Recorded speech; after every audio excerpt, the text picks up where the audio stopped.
The atmosphere is electric with a deafening roar, a blend of triumph and unbridled fury.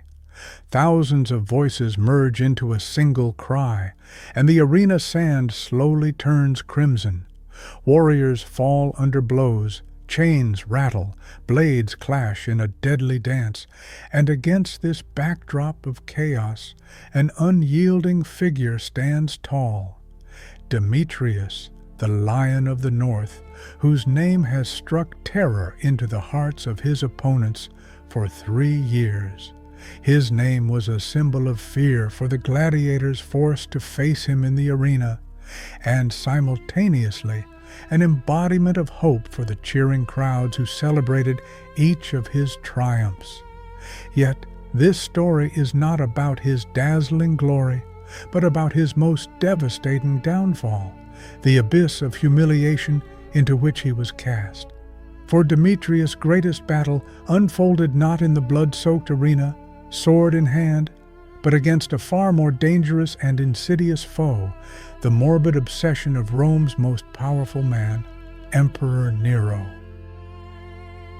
This gripping saga will reveal how the invincible gladiator became ensnared by the emperor's depraved desires and demonstrate the profound depths to which corruption can permeate when power becomes absolute and knows no bounds. Long before his name echoed thunderously through the Colosseum's arches, Demetrius was already a seasoned warrior, born for battle. He was born in the harsh mountains of Thrace in 40 AD, the son of a chieftain from a warlike tribe that had fiercely resisted Roman expansion for decades, defending its freedom and independence. From an early age, this man's destiny was inextricably linked with war and unwavering discipline. He mastered swordsmanship almost as soon as he could walk, and his body was forged in the harsh crucible of relentless battles and military campaigns. With his imposing stature and musculature honed by countless drills and fights, he was the embodiment of strength and endurance. His fair hair and piercing blue eyes, unusual for a Thracian native, earned him the moniker that soon spread throughout Rome, the Lion of the North, a symbol of his fearlessness and might. Yet, even the mightiest lions are not immune to betrayal. In the pivotal year of 61 AD, during a fierce campaign against the Roman legions, one of his inner circle, driven by greed, betrayed the location of their camp for a handful of gold coins. The enemy ambush was merciless and crushing. Demetrius, like an enraged demon, fought with incredible fury, sending more than a dozen Roman legionaries to their deaths before being ensnared in nets and speared by hunters ordered to capture him alive. Roman law and custom dictated the immediate execution of rebel leaders to deter others. But on that fateful day, something extraordinary occurred. The warriors who captured him were so struck by his unparalleled bravery and courage that instead of carrying out the death sentence, they sold him to a man who saw not an enemy, but a valuable diamond, Lucius Aurelius Commodus, Rome's most influential and skilled lanista.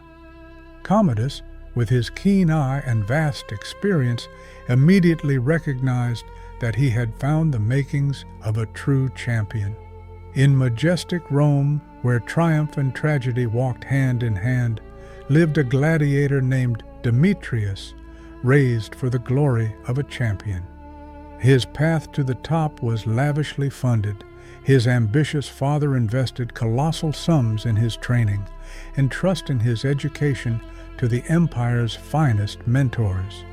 Demetrius, as if forged from steel and fury, managed to combine the untamed spirit of his barbarian ancestors with the refined mastery of Roman combat techniques, becoming a true legend of the gladiatorial arena.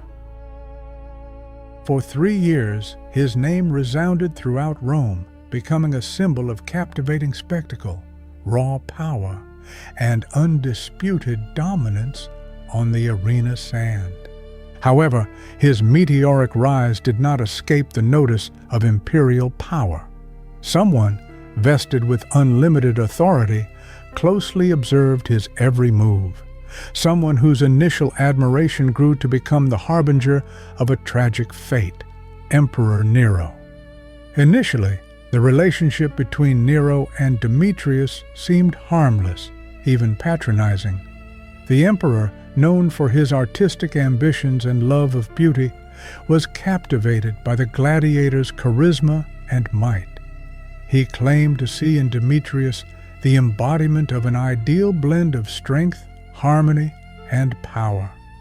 Nero preferred to watch his fights not from the imperial box, surrounded by senators and noble patricians, but from secluded balconies, hidden in semi-darkness, to meticulously study Demetrius's every movement and gesture in the arena.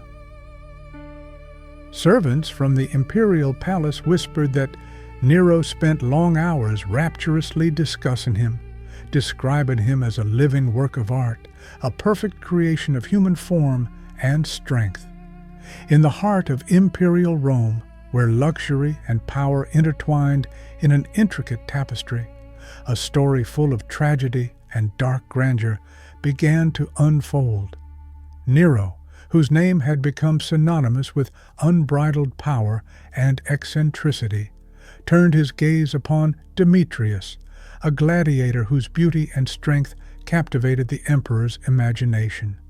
By Nero's command, Rome's finest artisans began to immortalize Demetrius's image in marble and on canvas, as if seeking to preserve him for eternity.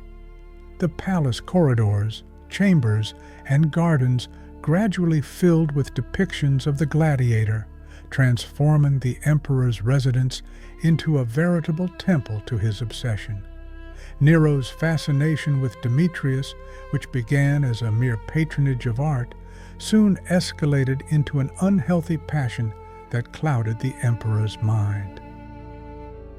In the gladiator, he no longer saw a warrior, nor even a man, but merely an object of his boundless power, a personal treasure intended solely for his amusement and gratification.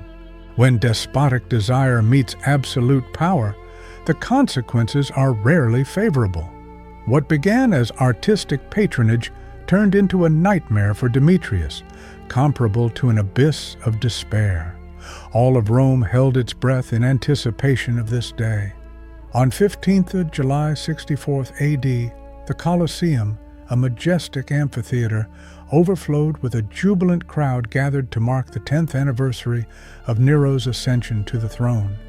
Amidst lavish parades, thrilling spectacles, and solemn sacrifices, a special event was planned to entertain the public and bolster the emperor's authority: the public trial of Demetrius, falsely accused of conspiring against Nero. This was nothing more than a cynical farce orchestrated by the emperor himself. Nero personally fabricated the accusation, aiming to stage a cruel spectacle designed to test the limits of human endurance and instill fear in the hearts of his subjects. The once celebrated Demetrius, a gladiator whose exploits in Rome's arena echoed across the empire, was accused of conspiring against the emperor, marking a tragic turn in his brilliant career. His incomparable strength and endurance, once admired by thousands of spectators, now turned against him. As punishment, a brutal fate awaited him: execution in the arena, where he was to fight not one but 5 gladiators simultaneously. The crowd, thirsting for spectacle, anticipated the downfall of the invincible hero, yet the unfolding events surpassed their wildest expectations. Demetrius fought with the fury of desperation, like a man with nothing left to lose. Each of his movements left a bloody trail on the arena sand. The bodies of vanquished foes littered the ground, and the deafening roar of the crowd gradually gave way to an ominous silence. One by one his opponents fell, and there he stood alone, covered in sweat and bleeding wounds, yet still upright, sword raised to the sky. At that moment, something sinister, portending doom, occurred. Demetrius looked up and met Nero's gaze.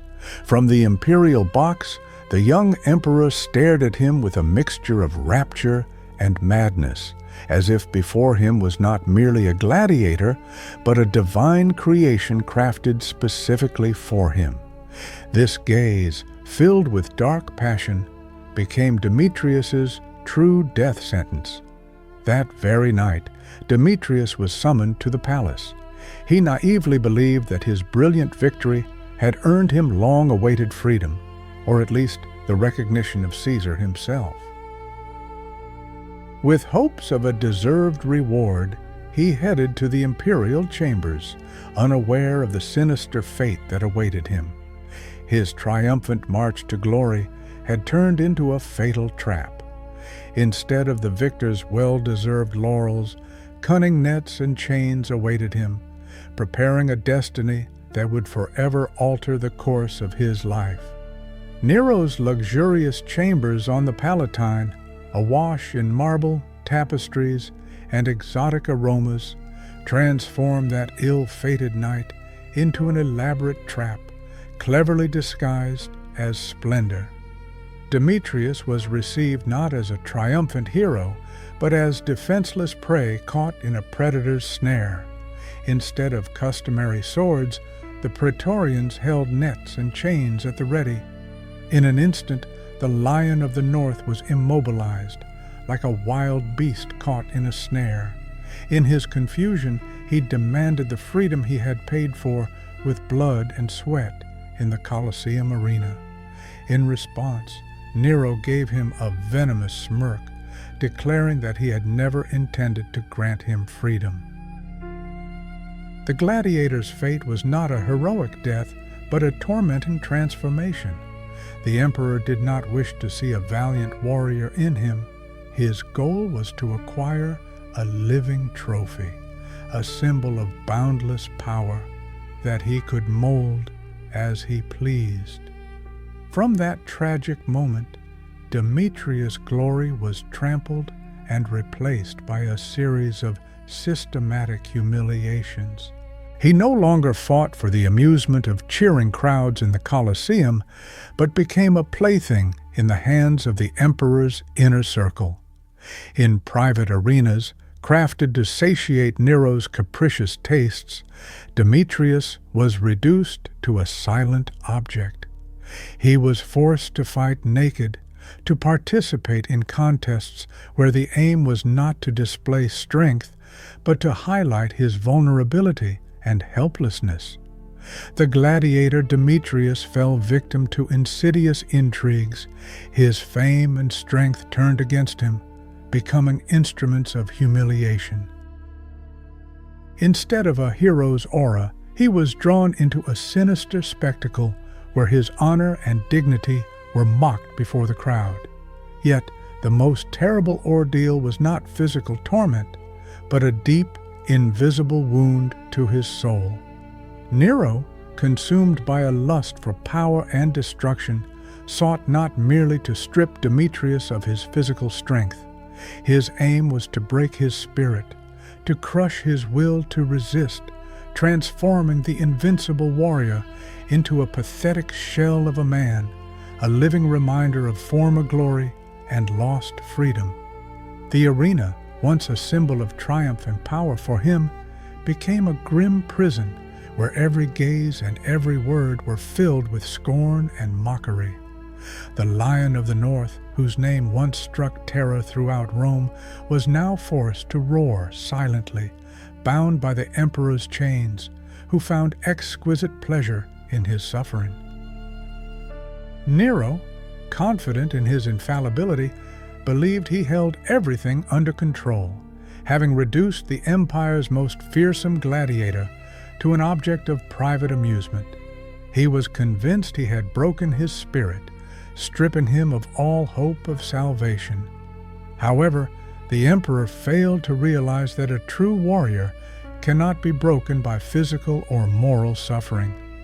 Even in captivity, in the solitude of his dark cell, Demetrius began to forge a new strength, one that depended neither on the sharpness of a sword nor the roar of the arena crowd. Each night, as he drifted to sleep, he would close his eyes and mentally transport himself back to the mountains of his native Thrace, to the rushing rivers where he honed his skills in youth, to the fierce battles where he fought shoulder to shoulder with his people. These memories became his sanctuary, a source of inexhaustible strength and self-belief, reminding him of who he truly was and what was worth fighting for. Within his soul, silent rituals became a refuge, a salvation from the oppressive reality. Before each humiliating contest staged for the crowd's amusement, he would take a deep breath, as if drawing strength from the very earth, and remind himself that he was not the pathetic slave Nero wished him to be, but the proud warrior he had always been and would remain. Even in these cruel, emperor-orchestrated farces, he managed to preserve his identity, refusing to let his spirit be broken, and he was not alone in his resolve. Other mutilated gladiators and slaves, forced to endure a wretched existence within the palace, began to notice his unwavering will to resist. They saw how Demetrius, while obeying orders, maintained a steady gaze full of determination, never fully yielding to the pressure of circumstances. Gradually, his conduct became a beacon of hope for the others, inspiring them to fight for their humanity. Thus, a network of quiet resistance was born, woven from glances, gestures, and small shared rituals. There were no weapons, no overt conspiracies, just a nod of support in the arena, a deep breath in the dark corridors, memories of freedom whispered from mouth to mouth. Demetrius, unknowingly, transformed into a symbol of dignity, an embodiment of an unbreakable will in the face of oppression.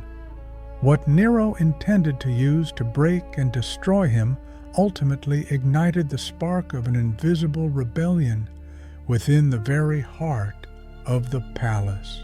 And this spark, seemingly so insignificant, would in time blaze into a flame that no cruel emperor, however powerful, could extinguish. While Demetrius offered silent resistance within the imperial palace, the Roman Empire tottered under the burden of Nero's despotic rule. Warlike legions, stationed in the distant provinces of Hispania, Gaul, and Africa, rebelled, refusing to obey the cruel ruler's commands. The Senate, weary of the emperor's eccentric excesses, began to weave secret plots, aiming to depose him from the throne. Rumors spread throughout the city.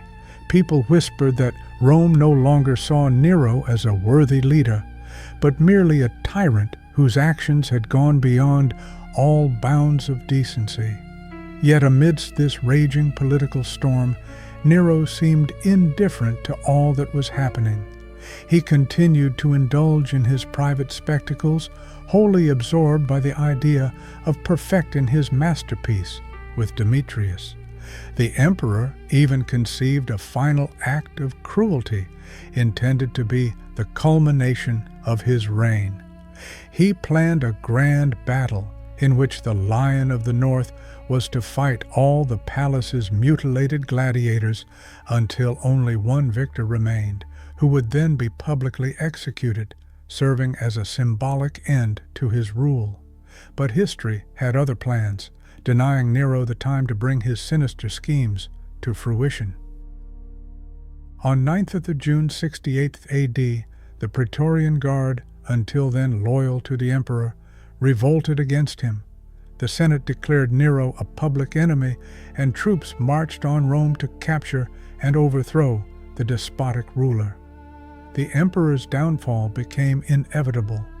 Finding himself in a critical situation, Nero abandoned his palace, seeking to escape the inevitable disgrace he had so often inflicted upon others. Unable to bear such humiliation, he decided to end his life. Legends recount his dying words, full of self-admiration, "What an artist dies in me!"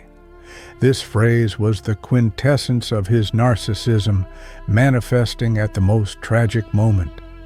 With the death of the despotic emperor, as if by magic, the unseen shackles that held Demetrius and countless other unfortunates in bondage crumbled. The prisoners gained their long-awaited freedom. Nero's reign came to an end, and the empire acquired a new ruler.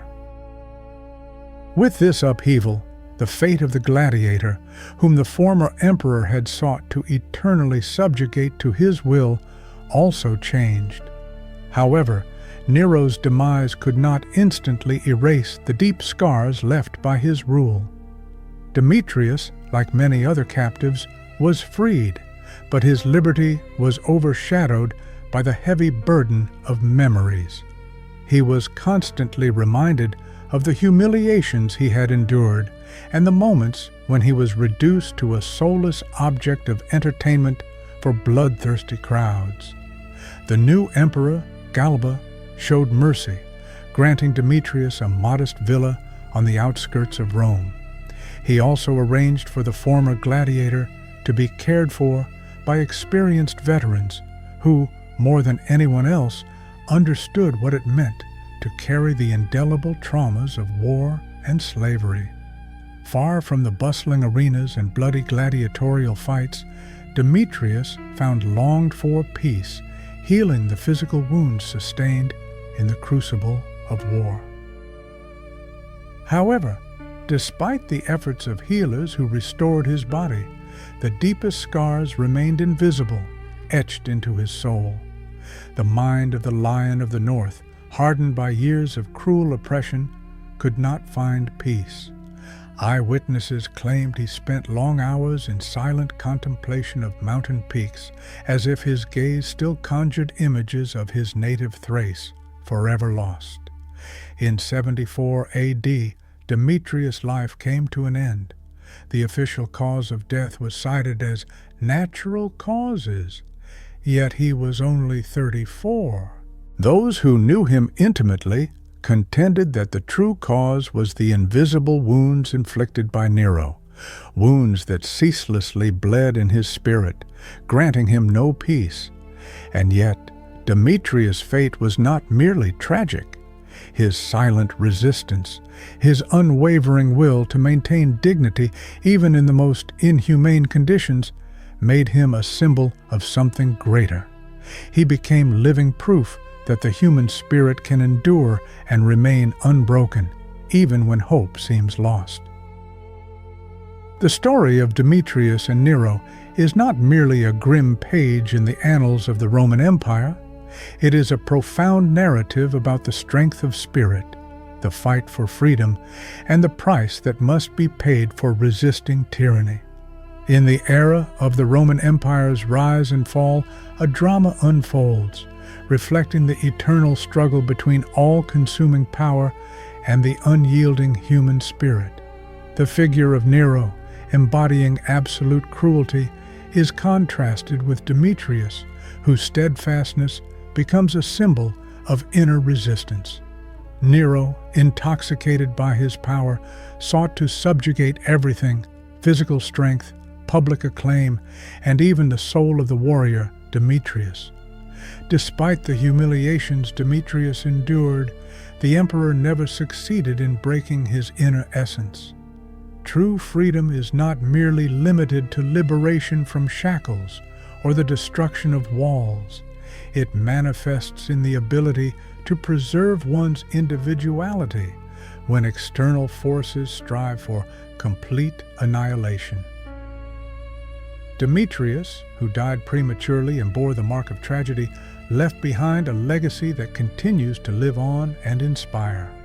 His life's journey serves as an eternal warning. Power can inflict a crushing blow upon the body, yet it is powerless against the spirit of a person who refuses to yield. This lesson, passed down through the ages, reminds us that even in the darkest of times, there always remains an opportunity for resistance, even if expressed through silent protest.